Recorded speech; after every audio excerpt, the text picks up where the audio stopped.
નમસ્કાર, આપ જોઈ રહ્યા છો મંતવ્ય ન્યૂઝ અને હું છું આપની સાથે સ્મિતા। તો આજે આપણે વાત કરીશું કેન્સર અવેરનેસ વિશે।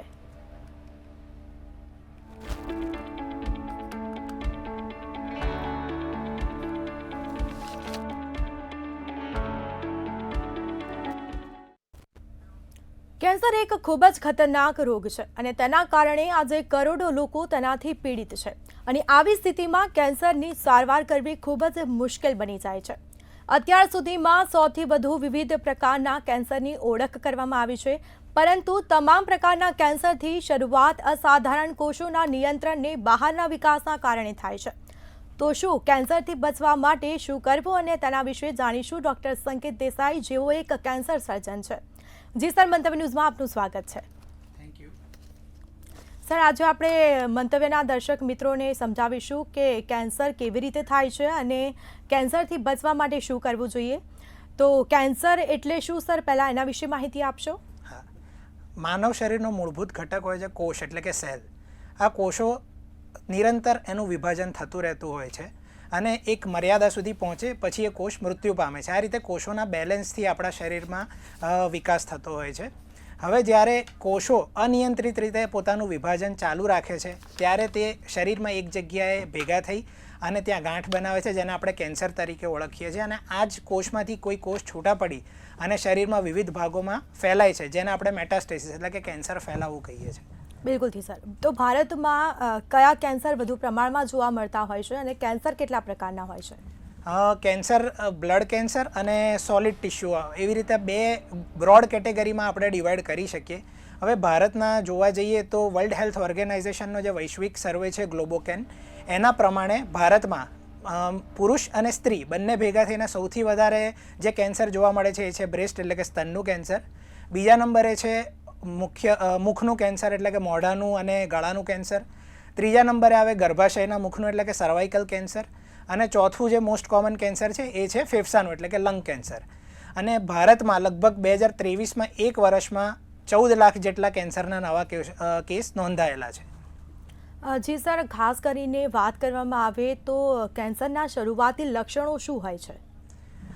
દરેક કેન્સરના એક શરૂઆતના લક્ષણો હોય છે। જો એના પર ધ્યાનથી કામ કરવામાં આવે, પેશન્ટ એને જો એ ઓળખી જાય તો વહેલી તકે ડૉક્ટર પાસે જઈ શકે છે। હવે હું સૌથી સામાન્ય કેન્સરોની વાત કરું કે જેમ કે બ્રેસ્ટ કેન્સર છે, તો મહિલાઓને પોતાના બ્રેસ્ટમાં કોઈ ગાંઠ થતી લાગે, એમને પોતાના બ્રેસ્ટના આકારમાં કોઈ ફેરફાર થતો દેખાય, નિપલનું અંદર ખેંચાઈ જોઈએ છે કે નિપલ રિટ્રેક્શન થાય, નિપલમાંથી બ્લડ અથવા તો કોઈ પણ ડિસ્ચાર્જ આવે તો આ એક સ્તનના કેન્સરના લક્ષણો હોઈ શકે। બીજું, મુખના કેન્સરની અંદર મોંમાં લાલ કે સફેદ ચાંદુ થવું જે રૂઝાય નહીં, મોંમાંથી લોહી પડવું, મોઢું ખોલવાનું બંધ થઈ જવું, આ બધા મોઢાના કેન્સરના અર્લી લક્ષણ હોઈ શકે। બીજું, ગર્ભાશયના મુખના કેન્સરમાં બહેનોને માસિક ધર્મ બંધ થયા પછી ફરી વખત અનિયમિત રીતે માસિક આવતું રહે, બહેનોમાં જેને માસિક ધર્મ ચાલુ એને પણ વધુ પ્રમાણમાં અને અનિયમિત રીતે માસિક આવે, યોનિ માર્ગમાંથી સફેદ પ્રવાહી પડે, તો આ એક સર્વાઇકલ કેન્સરના લક્ષણો હોઈ શકે છે। બીજું, અન્ન માર્ગના જે કેન્સર છે તો એની અંદર દર્દીને ગળવામાં થતી તકલીફ, સંડાસમાં લોહી પડવું, સંડાસ અટકી જવું, આ બધા લક્ષણો હોય તો એ કેન્સરની નિશાની હોઈ શકે છે। સર, વાત કરવામાં આવે તો વધુ કયું કેન્સર ઘાતક કહેવાય? કેન્સર તો ઘાતક જ કહેવાય, પરંતુ વધુ કયું એવું કેન્સર હોય છે કે એક માનવ શરીર માટે ઘાતક સાબિત થઈ શકે? શરૂઆતના તબક્કામાં જો કેન્સરનું નિદાન કરવામાં આવે અને એની યોગ્ય સારવાર થાય તો કેન્સર સંપૂર્ણપણે મટી શકે એમ છે। આપણામાં માન્યતા છે કે કેન્સર એટલે કેન્સર, પણ હવે એવું નથી। કેન્સરની જો સંપૂર્ણ રીતે સારવાર કરવામાં આવે, એને યોગ્ય રીતે ઓળખી લેવામાં આવે, એના ઉપર ટ્રીટમેન્ટ કરીને એને રિમૂવ કરવામાં આવે તો ઘણા દર્દીઓ કેન્સર મુક્ત જીવન લાંબા સમય સુધી જીવી શકે છે। મારા એક્સપિરિયન્સમાં મેં જે 6-7 વર્ષ પહેલાં પેશન્ટનું ઓપરેશન કરેલું હોય એ પેશન્ટ આજે પણ મારી પાસે ફોલોઅપમાં આવે છે। એટલે મેઇન આના માટે આપણે એક જ છે કે વહેલું નિદાન અને યોગ્ય સારવાર એ કેન્સર મટાડવા માટેના શ્રેષ્ઠ વિકલ્પ છે। બિલકુલથી સર। તો કેન્સરના ભયસૂચક જે લક્ષણો છે તે કયા હોય છે શરૂઆતી? શરૂઆતના લક્ષણોમાં જોવા જઈએ તો પેશન્ટને જેને તમાકુ કે આલ્કોહોલનું વ્યસન હોય એવા લોકોમાં મોઢાનું કેન્સર થવાની શક્યતા વધારે હોય છે। તો જો એમને ચાંદી પડી હોય જે લાલ કે સફેદ રંગની હોય અને જો રૂઝાતી ના હોય, બીજું એમને મોઢામાંથી સતતપણે લોહી પડતું હોય, બીજું એમનો અવાજ સતત બેસેલો રહેતો હોય, મોઢામાં ખુલવામાં તકલીફ થતી હોય, તો અંદર કેન્સર ડેવલપ થયું હોય એવું બની શકે છે। બીજું, બહેનોને જેમને બ્રેસ્ટ કેન્સર થવાની સંભાવના હોય તો તેમની અંદર બ્રેસ્ટમાં એમને જ પોતાને કોઈ ગાંઠ ફીલ થતી હોય, એમના કદના આકારમાં ફેરફાર થતો હોય, એમને નિપલ રિટ્રેક્શન થતું હોય અથવા તો નિપલમાંથી ડિસ્ચાર્જ આવતો હોય તો એ બ્રેસ્ટ કેન્સરના લક્ષણો હોઈ શકે છે. બીજું જે કોમન કેન્સર છે સર્વાઇકલ કે ગર્ભાશયના મુખનું કેન્સર, એની અંદર મેં જેમ કીધું એ પ્રમાણે અનિયમિતપણે આવતું માસિક ધર્મ બંધ થયા પછી એમાંથી લોહી નીકળવું, યોનિ માર્ગમાંથી સફેદ પ્રવાહી પડવું, તે લક્ષણો હોઈ શકે છે. જી સર, તો કેન્સરનું વહેલું જે નિદાન કરી શકાય તેવી કોઈ ટિપ્સ કાં તો પછી જ્યારે કેન્સરની ખબર પડે કે શરૂઆતી આ કેન્સરના લક્ષણો છે તો આપણે તેના નિદાનથી બી આપણને કેન્સરથી મુક્તિ મળી શકે? હા, ઉપર મેં પ્રમાણે જણાવ્યું પ્રમાણે જે ભયસૂચક લક્ષણો છે, જો એને દર્દી ઓળખી અને ડૉક્ટર પાસે જાય અને તો ડૉક્ટર એમાં વિવિધ પ્રકારના ટેસ્ટ કરાવે, જરૂર લાગે તો એમાંથી ટુકડો એટલે કે બાયોપ્સી કરે અને એમાં કેન્સરનું કન્ફર્મેશન થાય તો એની અર્લી સારવાર થવી શક્ય છે. અને જો વહેલી સારવાર મળી જાય તો દર્દી સંપૂર્ણપણે કેન્સર મુક્ત થઈ શકે છે. બીજું, એ સિવાય કેન્સર માટે સ્પેશિયલ સ્ક્રીનિંગ કે જેનાથી કેન્સરને અર્લી સ્ટેજમાં જ આપણે ઓળખી શકીએ એ સંભવ છે. જેમ કે બહેનોમાં 40 વર્ષની ઉંમર થાય પછી એમને દર 2 વર્ષે એ મેમોગ્રાફી કરાવે અને દર વર્ષે ડૉક્ટર પાસે જઈને બ્રેસ્ટ એક્ઝામિનેશન, જેને ક્લિનિકલ બ્રેસ્ટ એક્ઝામિનેશન તરીકે ઓળખીએ, એ કરાવી શકે છે. બીજું, ગર્ભાશયના મુખના કેન્સર માટે પેપ્સમિયર કરીને ટેસ્ટ આવે, જે 21 વર્ષની ઉંમર પછી રેગ્યુલર ઇન્ટરવલ પર જો બહેનો કરાવે તો એના અર્લી સ્ટેજમાં આપણે ગર્ભાશયના મુખના કેન્સરને પણ ઓળખી શકીએ. તેવી જ રીતે પુરુષોમાં 60 વર્ષની ઉંમર પછી એક પ્રોસ્ટેટ સ્પેસિફિક એન્ટીજન, જેને PSA તરીકે ઓળખવામાં આવે છે, એ બ્લડ ટેસ્ટમાંથી જ થાય છે. તો રૂટીન બ્લડ એક્ઝામિનેશનની સાથે જો એનો ટેસ્ટ પણ થાય તો પ્રોસ્ટેટ કેન્સર પણ વહેલા સ્ટેજમાં ઓળખવું શક્ય છે. આ સિવાય જે દર્દીઓને એમના પરિવારમાં સ્ટ્રોંગ ફેમિલી હિસ્ટ્રી હોય, જેમના પરિવારજનોને કેન્સરથી પીડિત હોય, તો એ લોકો નાની ઉંમરમાં જ પોતાનું જીનેટિક ટેસ્ટિંગ એટલે કે જે જનીનની વિકૃતિથી કેન્સર થાય છે એનું એ એક્ઝામિનેશન કરાવે અને એ જો એમનામાં આઈડેન્ટિફાય થાય તો એની વહેલી તકે એના માટે સારવાર લઈ શકે છે. બિલકુલથી. તો હાલ સ્ત્રીઓમાં પણ સ્તનનું કેન્સર છે તે વધુ પ્રમાણમાં જોવા મળતું હોય છે સર, તેનું કારણ શું મુખ્ય? આમ કોઈપણ કેન્સર થવા માટેના મુખ્ય 5 કારણ હોય છે. એક હોય છે જીવનશૈલીમાં થતો ફેરફાર, બીજું હોય છે હોર્મોનલ કે જે બ્રેસ્ટ કેન્સર માટે મુખ્યત્વે કારણભૂત છે, ત્રીજું છે જીનેટિક એટલે વારસાગત મળતું કેન્સર, ચોથું છે વાયરસના ઇન્ફેક્શનથી અને પાંચમું છે પર્યાવરણ. તો બ્રેસ્ટ કેન્સરમાં આપણે વાત કરીએ તો બ્રેસ્ટ કેન્સરમાં મુખ્યત્વે થવા માટેનું કારણ ઇસ્ટ્રોજન કરીને જે હોર્મોન જે બહેનોમાં જોવા મળે એનું પ્રોલોંગ્ડ એક્સપોઝર એટલે કે લાંબા સમય સુધી શરીરમાં ઇસ્ટ્રોજન રહેલો હોય તો એના લીધે થાય છે. હવે એમાં આપણે ઇસ્ટ્રોજન ક્યારે વધારે સંજોગોમાં રહે તો એની વાત કરીએ તો જે બહેનોને વહેલેથી માસિક ધર્મ ચાલુ થઈ ગયો હોય, મોડા સુધી માસિક ધર્મ ચાલુ રહે, બીજું જેમના લગ્ન મોડા થયા હોય, જેમના પહેલાં બાળકની ડિલિવરી મોડી થઈ હોય, તો આવા કન્ડિશનમાં શરીરમાં ઇસ્ટ્રોજનનું લેવલ વધારે હોય છે તો આવા બહેનોને બ્રેસ્ટ કેન્સર થવાની શક્યતા વધારે હોય છે. આ સિવાય જનીન આવે છે BRCA1 અને BRCA2 જે આપણને કેન્સર રોકવા માટે મદદ કરતા હોય છે. હવે જે બહેનોમાંની વિકૃતિ હોય એ લોકોમાં સ્તનનું અને અંડાશયનું કેન્સર થવું સામાન્ય છે. જી સર, ખાસ કરીને વાત કરવામાં આવે જ્યારે શરૂઆતીના જે લક્ષણો હોય છે કેન્સર, આપે જે રીતે કહ્યું કે વારસાગત કેન્સર હોઈ શકે, પરંતુ શું એ ખરેખર છે કે વારસાગત કેન્સર થાય? દરેક કેન્સર એ વારસાગત હોતું નથી, પણ ચોક્કસ કેન્સર થવાનું એક કારણ વારસાગત હોઈ શકે. આપણા શરીરની અંદર કેન્સરના એટલે મેં જેમ કીધું કે સેલના અનિયંત્રિત વિભાજનથી આપણને કેન્સર થાય છે, તો આ વિભાજનને રોકવા માટેના પણ કોષો હોય છે અને કોષને ગ્રોથ કરવા માટેના પણ જીન્સ હોય છે. તો આ બંને જ્યારે જનીનોમાં વિકૃતિ થાય તો આપણને કેન્સર થઈ શકે છે. હવે જે મનુષ્યોમાં આ વારસાગત વિકૃતિ પાસ ઓન થતી હોય તો એ લોકોને વારસાગત કેન્સર થવાની શક્યતા વધારે હોય છે. જે રીતે જ્યારે ખ્યાલ આવે કે હવે કેન્સર થઈ રહ્યું છે, ત્યારે કે ડૉક્ટર પાસે આપણે તપાસ માટે જતા હોય છે ત્યારે ડૉક્ટર કહે છે કે તમને કેન્સરના લક્ષણો જોવા મળ્યા છે, તો જ્યારે કેન્સર થાય છે ત્યારે કયા રિપોર્ટ્સ કરાવવા જોઈએ? દરેક કેન્સર પ્રમાણે રિપોર્ટ્સ અલગ અલગ છે, પણ સૌથી પહેલાં તો પેશન્ટને સિમ્ટમ આવે ત્યારે તે ડૉક્ટર સાથે જાય. હવે સાઇટ પ્રમાણે માનો કે આપણે સૌથી વધારે સામાન્ય કેન્સરની વાત કરીએ તો મોઢાનું કેન્સર છે તો સૌથી પહેલાં એમાંથી ડૉક્ટર બાયોપ્સી લેશે. આગળ જતાં ગળાનું અને મોઢાનું સિટી સ્કેન કરાવશે. ગળાનું એટલા માટે કે કોઈપણ મોઢાનું કેન્સર હોય તો એ ગળાની અંદર લિમ્ફ નોડ જેને લસિકા ગ્રંથિ કહીએ એમાં સ્પ્રેડ થવાનું રિસ્ક હોય છે, એટલે એટલા માટે એનો સિટી સ્કેન કરાવશે અને એના પછી એનું આગળ સારવાર કરશે. બ્રેસ્ટ કેન્સરમાં કહીએ તો પેશન્ટને જો બ્રેસ્ટમાં ગાંઠ થતી દેખાય તો સૌથી પહેલાં એ મેમોગ્રાફી કરાવશે. મેમોગ્રાફી થયા પછી જો એમાં કોઈ સસ્પિશન એટલે કે શક લાગે આપણને તો ડૉક્ટર તેમાંથી બાયોપ્સી કરશે. સિમિલરલી ગર્ભાશયના મુખના કેન્સર માટે પહેલાં પેપ્સમિયર કરે, એમાં જો પોઝિટિવ રિપોર્ટ આવશે તો સર્વિક્સ કેન્સરમાંથી એ બાયોપ્સી લેશે અને પેટનો MRI અથવા CT સ્કેન કરાવશે.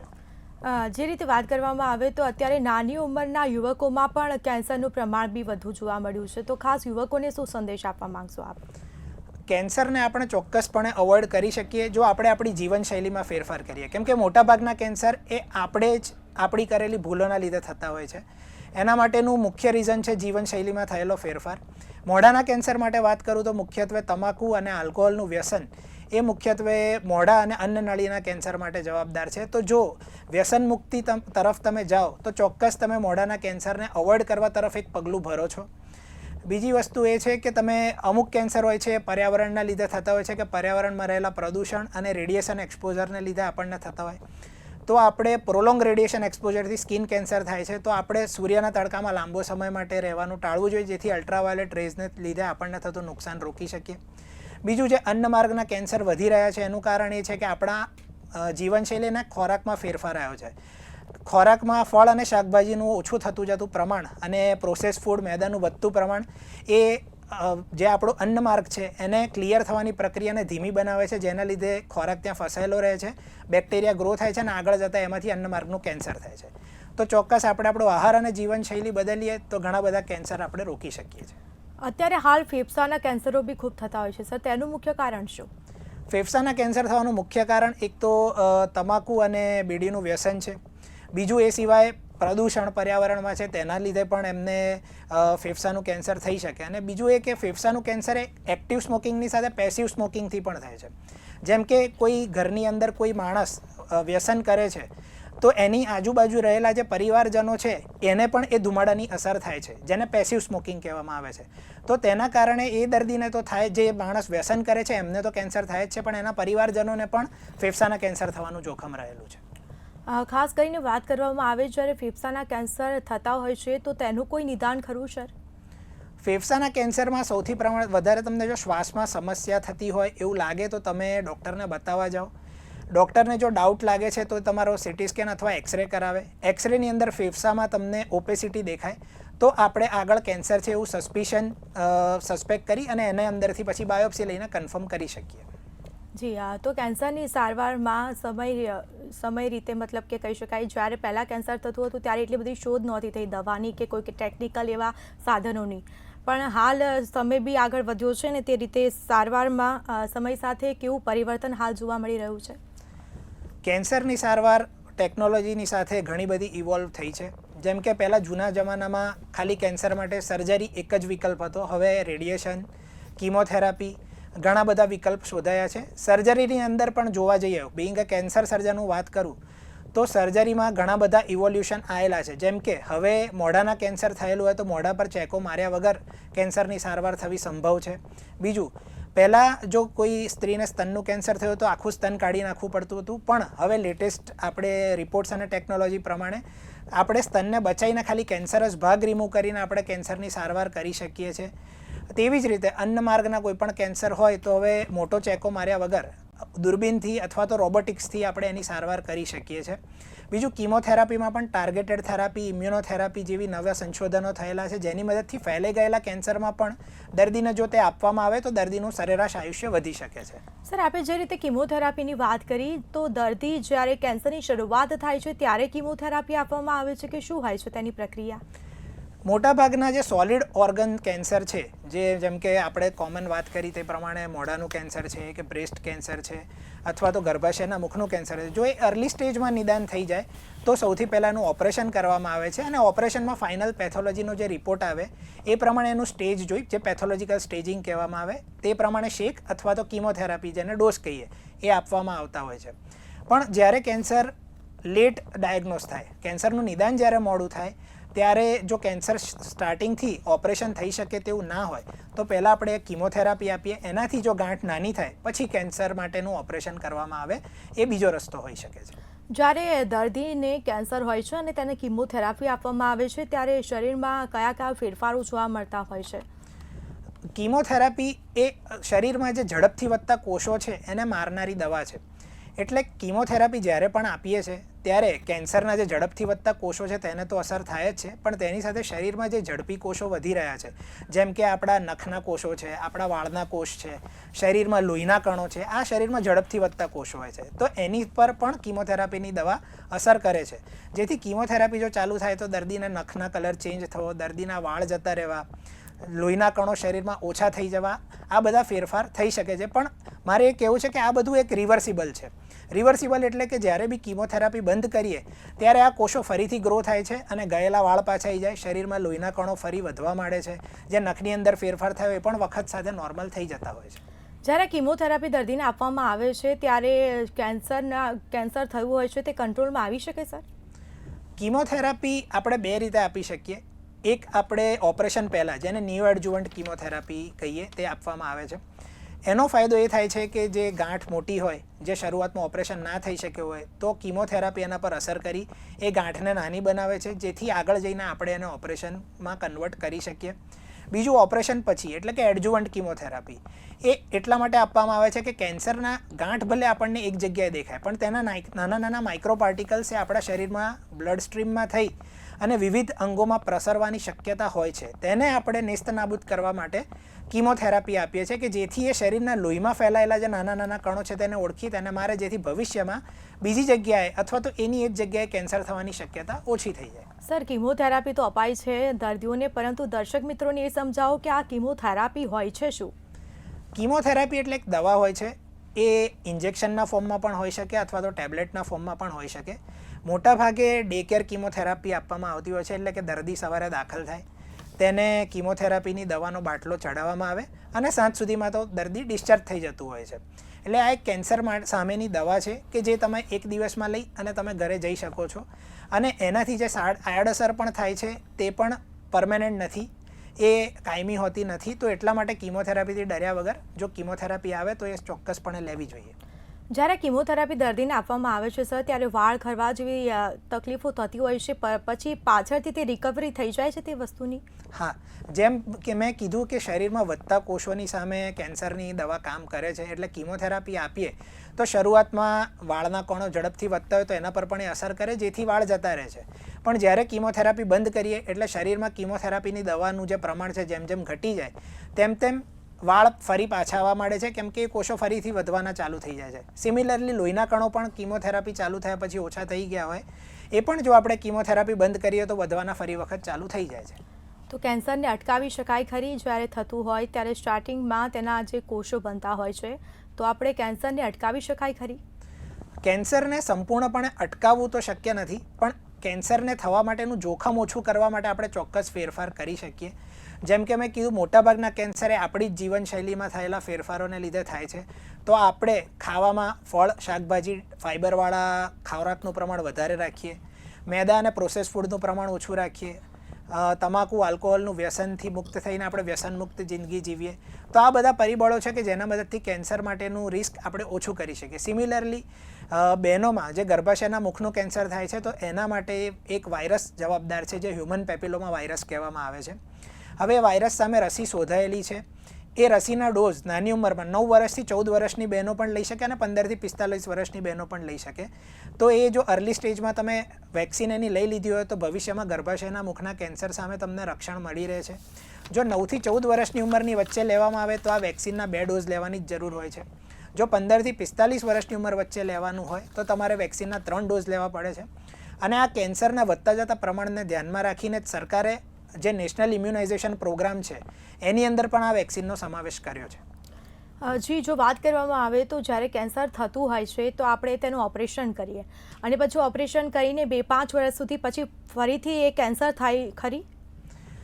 કોઈપણ કેન્સર આપણે એકવાર રિમૂવ કરીએ છતાં પણ ભવિષ્યમાં એ થવાની સંભાવના હોય છે. જેમ કે હું મોઢાના કેન્સરની વાત કરું તો તમે જ્યારે પણ વ્યસન કર્યું છે તો ત્યારે તમારા હોઠથી લઈ અને અન્નનળી સુધીની અંદરની જે મ્યુકોઝા કહેવાય કે અંદરનું જે આવરણ કહેવાય એ ખરાબ થઈ ગયું હોય છે.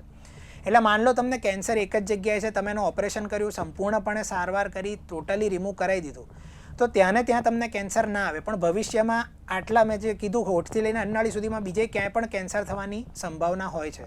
એટલા માટે જ અમે ઓપરેશન થઈ જાય કે જ્યારે સારવાર પૂરી થઈ જાય એના પછી દર્દીને કન્ટિન્યુઅસ સર્વેલન્સ પર રાખીએ છીએ. જેમ કે પહેલા વર્ષ માટે દર 3 મહિના અમે એમને જોતા રહીએ, બીજા વર્ષથી દર 4 મહિને જોઈએ, અને પછી 3 વર્ષથી દર 6 મહિને જોઈએ, અને 5 વર્ષ થઈ જાય પછી દર વર્ષે એમનું અમે ચેકઅપ કરતા રહીએ કે જેથી ભવિષ્યમાં બીજે ક્યાંય પણ એમને કેન્સર ડેવલપ થતું જણાય તો અર્લી સ્ટેજમાં એને નિદાન કરી અને આપણે એને સારવાર આપી શકીએ.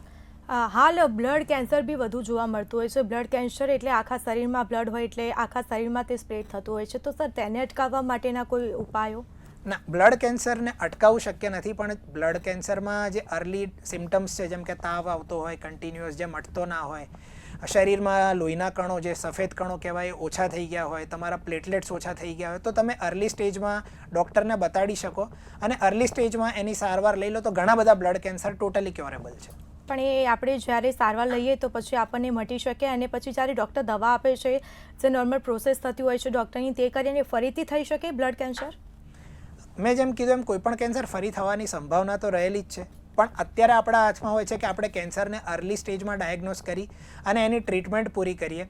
બધા જ દર્દીઓને કેન્સર પાછા આવે એ જરૂરી નથી, તેથી આપણે કેન્સરની યોગ્ય સારવાર લેવી જોઈએ કે જેથી આપણને કેન્સર સંપૂર્ણપણે મટી જાય. પરંતુ મૂળમાંથી કેન્સર આપણે દૂર કરવું તેવી કોઈ સર દવા અત્યારે? મૂળમાંથી કેન્સર દૂર થાય એવી કોઈ દવા નથી. અત્યારે ઘણા પેશન્ટ પણ મારી પાસે આવે છે કે આયુર્વેદિક દવાઓની મદદથી કેન્સર આપણે સંપૂર્ણપણે દૂર કરી શકીએ, પણ એવું હોતું નથી. કેન્સર માટેનો મેઇન રસ્તો એ જ હોય છે કે તમે એને વહેલા બને એટલું વહેલા નિદાન કરો, તમે એની સારવાર કરાવો અને પછી વખતો વખત ડૉક્ટર પાસે તમે એને ચેકઅપ કરાવતા રહો કે જેથી ભવિષ્યમાં તમને ક્યાંય પણ થતું હોય તો તમે એને ઝડપથી ઓળખીને એનું નિદાન કરી શકો.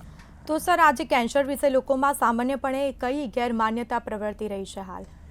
સૌથી મોટી ગેરમાન્યતા તો એ જ પ્રવર્તી રહી છે કે કેન્સર એટલે આપણા માટે બહુ જ જીવલેણ છે, આપણે એમાંથી બચીશું જ નહીં. અને એના લીધે જ જ્યારે બાયોપ્સીના રિપોર્ટમાં પણ ઘણી વખત કન્ફર્મ થઈ ગયું હોય કે દર્દીને કેન્સર છે, પણ એ માનસિક રીતે સ્વીકારવા તૈયાર થતા નથી, જેના લીધે એ ડૉક્ટર પાસે બતાવવા આવવામાં મોડું કરે છે, અને જેના લીધે ઓલરેડી જ્યારે ફરી વખત બતાવવા આવે ત્યારે કેન્સર એડવાન્સ સ્ટેજમાં થઈ ગયું હોય. તો મારે એ જ કહેવું છે કે કેન્સર એ જીવલેણ નથી. તમને જો વહેલા સ્ટેજમાં નિદાન થયું હોય તો તમે ચોક્કસપણે ડૉક્ટરને કન્સલ્ટ કરો. જો તમારું કેન્સર ટોટલી રિમૂવ થઈ શકે તો તમે કેન્સરમાંથી 100% બચી શકો છો. મેં જેમ કીધું એમ અત્યારે પણ મારી પાસે 15 વર્ષ જૂના કેન્સરના દર્દીઓ જેનું ઓપરેશન થયું એ ફોલોઅપ માટે બતાવવા આવે છે અને અમને અત્યારે નખમાં ક્યાંય કેન્સરનો રોગ છે નહીં. બીજું, કેન્સર માટે બીજી માન્યતા એ પ્રવર્તે છે કે કોઈ ઘરમાં ફેમિલી મેમ્બરને કેન્સર છે તો એના સાથે સંપર્કમાં આવવાથી અમને પણ કેન્સર થઈ શકે. તો મારે કેવું છે કે કેન્સર એ કોઈ ચેપ નથી કે કોઈ કેન્સરના દર્દીની સાથે ખાલી આપણે સંપર્કમાં આવવાથી આપણામાં ફેલાઈ જાય. કેન્સર એ આપણા શરીરના કોષોની થતી અંદરની પ્રક્રિયા છે, જેમાં બહારથી આપણે ચેપની જેમ એ કેન્સર આપણને લાગુ પડે નહીં. એટલે કેન્સરના દર્દીને આપણે આવી રીતના આઇસોલેશનમાં રાખવું જોઈએ નહીં. ત્રીજું જે ગેરમાન્યતા છે એ છે કે આપણે ખાવામાંથી શુગરને કાઢી નાખીએ તો આપણને કેન્સર થવાની શક્યતા 0 થઈ જાય છે. એ એટલા માટે માન્યતા થઈ છે કે જે આપણા શરીરમાં કોષો હોય છે એને ગ્રો થવા માટેનું જે મુખ્ય પરિબળો એ ગ્લુકોઝ હોય છે. એટલે લોકો કહે છે કે ખાંડ બંધ કરી દો, શરીરમાં તમારે ગ્લુકોઝ ઓછો થઈ જશે, કેન્સર નહીં થાય. પણ એ પોસિબલ નથી.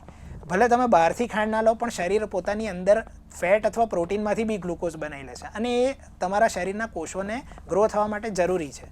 એટલા માટે ખાંડ બંધ કરવાથી કેન્સર બંધ થઈ અટકી જશે એ માન્યતા ખોટી છે. બીજું જે પેશન્ટ બહુ ડરે છે જેનાથી કે બાયોપ્સી લેવાથી કેન્સર પ્રસરવાની શક્યતા વધારે છે. તો મારે કેવું છે કે કેન્સરની બાયોપ્સી લેવાથી કેન્સર પ્રસરતું નથી. ઉપરથી કેન્સરની બાયોપ્સી તમે કરાવશો તો વહેલું નિદાન થશે. જેટલું વહેલું નિદાન થશે એટલા અર્લી સ્ટેજમાં તમારી સારવાર થશે અને જેટલા વહેલા સ્ટેજમાં તમારી સારવાર થઈ જશે એટલું કેન્સર પાછા આવવાનું જોખમ ઓછું થશે. જેમ કે પહેલાં ને બીજા સ્ટેજમાં તમે સારવાર કરાવો તો કેન્સર પાછા આવવાની શક્યતા 5 વર્ષમાં 75% ને 60% નથી હોતી. જ્યારે તમે ત્રીજા ને ચોથા સ્ટેજમાં કેન્સર કરાવો ત્યારે કેન્સર પાછા આવવાની શક્યતા 5 વર્ષની અંદર 30 થી 40% હોય છે. એટલે જેટલા બને એટલા અર્લી સ્ટેજમાં ડાયગ્નોસિસ અને ટ્રીટમેન્ટ થાય તો પાછળથી એટલું કેન્સર આવવાની શક્યતા ઓછી હોય છે. સર, વાત કરવામાં આવે તો આ છેલ્લો સવાલ છે, એક કેન્સરથી બચવા માટે લોકોને શું સાવધાની રાખવી જોઈએ? મેં જેમ કીધું એમ કેન્સર થવા માટેના ટોટલ 5 પરિબળો છે.